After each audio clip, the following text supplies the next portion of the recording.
For her Gold Award, Katie built and planted flower beds within the Lakes Park Children's Garden. She researched which plants would best attract pollinators and installed signs to educate guests about bees and butterflies and their role in our ecosystem. Katie also had a proclamation passed in Lee County declaring March 1st as Planting for Pollinators Day. To unveil her pollination station, Katie hosted a family event that culminated with a butterfly release.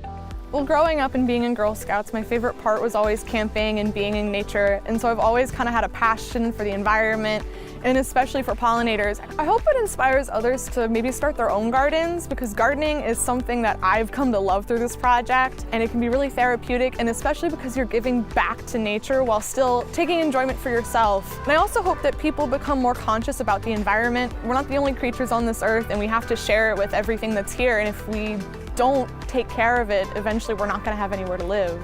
I definitely would encourage other girls to get their Gold Award. It's a lot of work, but after I got that email saying, you're a Gold Award Girl Scout, it was like a huge sigh of relief, and I felt so accomplished that I had done something that big. It's something not everyone can say that they've done, and it feels amazing to have done something that I know will have a positive impact on the world.